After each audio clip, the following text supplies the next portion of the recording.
அது மட்டும் இல்லைங்க, இன்னைக்கு என் பொண்ணோட பர்த்டே. ஸோ விஷ் பண்ணிருங்க, அப்படியாச்சும் கமெண்ட்டை போடுங்களேன் ப்ளீஸ். ஹாய்ங்க, சாரிங்க இன்னைக்கு வீடியோ கொஞ்சம் டிலே ஆயிடுச்சு. என் மகளுக்கு பர்த்டே. ஸோ அதனால் இன்றைக்கி நாங்கள் வெளியே அவுட்டிங் போயிருந்தோம். ஸோ அதனால் கொஞ்சம் டிலே ஆயிடுச்சு. ஸோ மன்னிச்சுங்க. அண்ட் நம்ம டாபிக் வருவோம். எல்லாருக்கும் வணக்கங்க. என் சேனலுக்கு எல்லாரையும் நான் அன்போடு வரவேற்கிறேன். இது உங்களில் ஒருத்தி. கேட்குறீங்களா? இன்னைக்கு உலக நாடுகளில் நடக்குது. அப்படி என்ன நடக்குது உலக நாடுகளில் கேட்குறீங்களா? சொல்கிறேன் கேளுங்க. இன்னைக்கு உலக அரசியல்ல அதிர வைக்கும் ஒரு முக்கிய விஷயம் எதுன்னு சொன்னீங்கன்னா, நம்ம ரஷ்ய அதிபர் புட்டின் அவர்களும் சீன அதிபர் ஜின்பிங் அவங்களும் மீட் பண்ணிக்கிட்டது தான். பட் ஆனால் மீட் பண்ணிக்கிட்டது ஆஸ் யூஷுவல் அவங்க மீட் பண்ணுவாங்க. இது மாதிரி ஃப்ரெண்ட்ஷிப் அவங்கக்கிட்ட இருக்குது, ரொம்ப காலமாகவே இருக்கு. பட் ரெண்டு பேரும் சேர்ந்து, அதாவது ரஷ்ய அதிபரும் சீன அதிபரும் சேர்ந்த மீட்டிங்கில் அமெரிக்காவுக்கு ஒரு பெரிய மெசேஜை கொடுத்துருக்காங்க. என்ன மெசேஜ் கொடுத்துருக்காங்கன்னு தெரியுமா? உலகம் மீண்டும் காட்டாட்சி நிலைமைக்கு செல்லும் அப்படின்னு. அப்படின்னா என்ன காட்டாட்சின்னா? சொல்றேன் கேளுங்க. ஒரு சின்ன ஒரு வார்னிங் மாதிரி, காட்டாட்சி நிலைக்கு போகும் அப்படின்னு சொல்லிட்டு ஒரு சின்ன ஒரு வார்னிங் அமெரிக்காவுக்கு யாரு கொடுத்துருக்காங்கன்னா, ரஷ்ய அதிபரும் சீன அதிபரும் சேர்ந்து அவங்களோட இது வந்துட்டு சொல்லியிருக்காங்க. ஸோ ஆனால் இந்த மீட்டிங் வந்துட்டு ஒரு சாதாரண மீட்டிங் கிடையாதுங்க. இதை நான் சொல்லலை, பல எக்ஸ்பர்ட் சொல்றாங்க. உலக நாடுகளில் இருக்க எக்ஸ்பர்ட்ஸ் வந்துட்டு இது வந்து ஒரு சாதாரண மீட்டிங் மாதிரி தெரியல, அவங்க ரெண்டு பேரும் மீட் பண்ணது ஒரு சாதாரண மீட்டிங் கிடையாது அப்படின்னு உலக நாடுகளில் இருக்க எக்ஸ்பர்ட் சொல்றாங்க. ஸோ இவங்க இப்படி சொல்றதுக்கு அங்கே என்ன நடந்தது அப்படின்னு பார்த்தோம்னா, சீனாவோட பெய்ஜிங் நகரத்துல தான் ரெண்டு பேரும் பார்க்குறாங்க. பெய்ஜிங் சிட்டி, அந்த சிட்டியில தான் ரெண்டு பேரும் மீட் பண்றாங்க. சீன அதிபர் ஜின்பிங், ரஷ்ய அதிபர் புட்டின் அவங்கள. இந்த மீட்டிங்ல ரெண்டு பேரும் சேர்ந்து அமெரிக்காவுக்கு என்ன பேசிட்டாங்க தெரியுமா? அவங்க அதாவது ரெண்டு பேருமே சேர்ந்து அமெரிக்காவோட நேட்டோ இன்ஃப்ளூயன்ஸ்,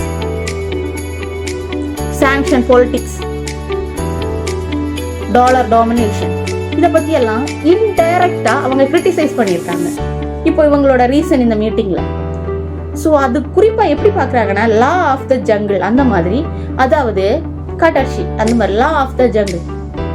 ஒரு பலம் உள்ள நாடு தான் உலகத்தை கட்டுப்படுத்தும் நிலை திரும்பி வருவதுன்னு வார்னிங் கொடுத்திருக்காங்க. புரிஞ்சுதுங்களா?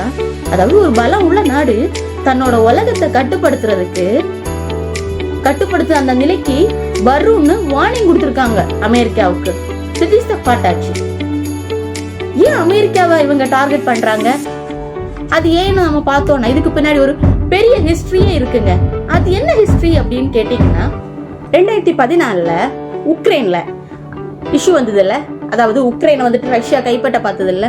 அந்த டைம்ல அமெரிக்காவும் யூரோப் நாட்களும் சேர்ந்து சாங்ஷன் போட்டாங்க, கையெழுத்து போட்டாங்க. அதுக்கப்புறம் என்னெல்லாம் நடந்தது தெரியுமா? ரஷ்யாவில் என்னெல்லாம் நடந்தது தெரியுமா? ரஷ்யாவோட எக்கனாமி அப்படியே டவுன் ஆயிடுச்சுங்க. டாலரோட டாமினேஷன் வந்துட்டு ஹையா போயிட்டே இருந்தது. வெஸ்டர்ன்ஸ் கம்பெனி, ரஷ்யாவில் உள்ள வெஸ்டர்ன்ஸ் கம்பெனிஸ் எல்லாம் வெளியேற ஆரம்பிச்சிட்டாங்க. அந்த டைம் தான் நம்ம சீனா வந்துட்டு ரஷ்யாவுக்கு சப்போர்ட் பண்ணிச்சு. அப்பத்துல இருந்தே 2014 இருந்து ரஷ்யாவுக்கு சீனா சப்போர்ட் பண்ணிச்சு. So that friendship. இப்போ ரஷ்யா கிட்ட இருந்து சீனா ஆயில் வாங்குது, அது எல்லாருக்கும் தெரியும். அதாவது நம்ம இந்தியாவை ரஷ்யா கிட்டே ஆயில் வாங்க கூடாதுன்னு ட்ரம்ப் சொல்லியிருப்பாரு. ஃபர்ஸ்ட் கேட்டிருக்க மாட்டாரு நம்ம நரேந்திர மோடி பிரைம் மினிஸ்டர் அவங்க. நெக்ஸ்ட் இப்போ வாங்க மாட்டேன்னு சொல்லிட்டாங்க ரஷ்யா கிட்டே. இப்போ நம்ம ஆயில் வாங்குறது கிடையாது. இப்போ சைனா வந்துட்டு ரஷ்யா கிட்டே ஆயில் வாங்குது. அவங்களோட ட்ரேட் அக்ரிமெண்ட்ஸும் போடுது ரஷ்யாவும் சீனாவும் சேர்ந்து. அப்போ என்ன நடக்குது? ரஷ்யாவும் சீனாவும் சேர்ந்து ட்ரேட் அக்ரிமெண்ட்ஸ் அவங்க கிட்டே ஆயில் வாங்குறாங்க.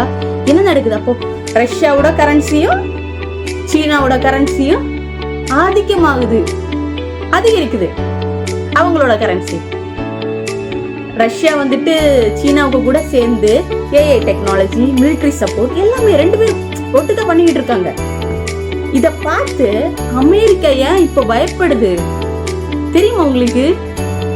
ஒரு காலத்துல டாலர் தான் கிங், அமெரிக்கா தான் ஒரு சூப்பர் பவருங்க.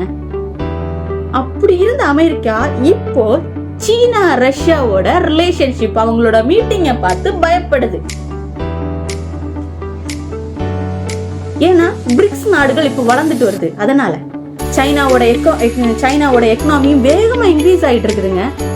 ரஷ்யாவோட மிலிட்டரி இன்ஃப்ளூயன்ஸ் மெயின்டைன் பண்ணிட்டு இருக்குது. ரஷ்யாவோட ஏன்னா 2 பேரும் சிங்கிள் ஆயிட்டாங்கல்ல, மெயின்டைன் பண்ணிட்டு, அதாவது அவங்க ரஷ்யாவுக்கு சப்போர்ட் யார் கொடுக்குறா, சீனாவும் கொடுக்குறாங்க. ஸோ அந்த மாதிரி மிலிட்டரி சப்போர்ட்டும் கொடுத்துக்கிட்டு இருக்காங்க சீனா சைட்ல இருந்து. இந்த இரு நாடுகளும் சேர்ந்து ஒரு ஆல்டர்னேட்டிவ் பவர் சென்டரை உருவாக்க முயற்சி பண்றாங்க அப்படின்னு இந்த வெஸ்டர்ன் மீடியா வந்துட்டு பேசிக்கிட்டு இருக்காங்க. அதாவது 2 நாடும் சேர்ந்து ஒரு ஆல்டர்னேட்டிவ் பவர் சிஸ்டத்தை வந்துட்டு உருவாக்க பாக்குறாங்க அப்படின்னு மீடியா வந்துட்டு பேசிட்டு இருக்காங்க, வெஸ்டர்ன் மீடியா.